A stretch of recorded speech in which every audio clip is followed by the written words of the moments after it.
I've added some more bits on here, so I've got press left and up and down, and release left and up and down.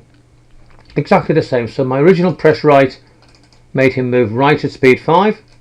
Obviously when I press left, I want him to move left at speed 5, and when I release left, I want him to stop at 0. Let's test that out. So if I press play,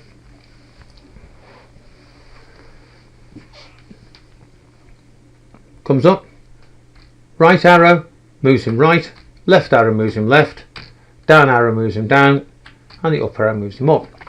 However, there's a problem, which is that he's not facing the direction he's going. So essentially he's moving forward, and then it looked like he's moving backwards rather than he's moving left, and he seems to be elevating and then going down in a lift. What we'd like is the Pac-Man to point in the direction he's going in. That's fairly easy to do. What I don't need to do is I don't need to redraw the Pac-Man. Okay, I can rely on editing because it's the same shape, and the Pac-Man itself is always the Pac-Man. All the changes is which picture we use on the screen. So if I duplicate here, okay, so I've got exactly the same thing, except this is now Pac-Man facing left, which I should hopefully spell correctly. So Pac-Man facing left, and I'm going to edit the sprite and transform, and this time I want to rotate him. So I want to rotate him in the opposite direction. So if I drag this along, and the number I'm after here is 180, and that points him in exactly the opposite direction. Okay, click OK and click onto there, and now I've got a Pac-Man facing left and a Pac-Man facing right. Again, right mouse click and duplicate. This one's going to be Pac-Man facing up. I want to edit the sprite and transform and rotate, and this time I want him to be pointing upwards, which is there, and again that's around about 90 is the number I'm looking for, and click OK. I've now got right, left and up.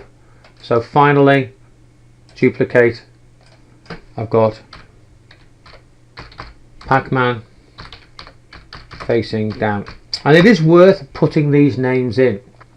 If you just got them all called sprite 1, 2, 3, 4, what you're expecting is that you'll be able to remember what all of the different ones are. So again, I want to rotate that one to downwards, and again that's about 180 downwards.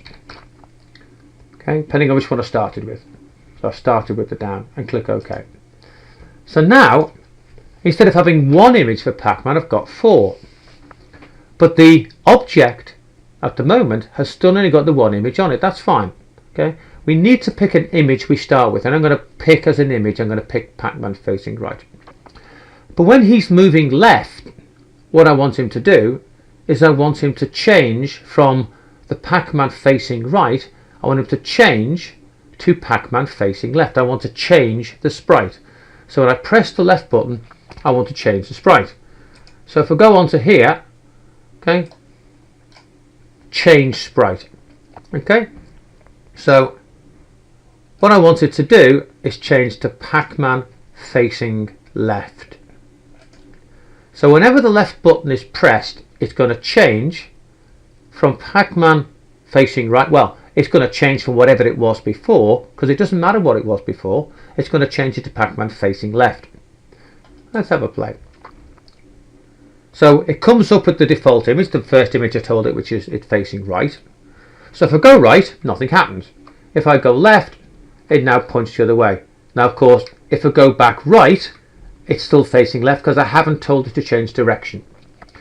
So on each one of these, so on up, I want to change it to Pac-Man facing up. On right, I want to change it to Pac-Man facing right. and on down I want to change it to Pac-Man facing down. Now when he stops, I don't want him to change direction. Whatever direction he was moving in, when he stops, I want him to stop facing that direction. So I don't need to put anything on the release buttons. Okay, click OK. I'll go through those and play. And what I should have now is a character who, when I press the right key, moves right. When I let go of it, it stops. When I press the down key, he goes down, up.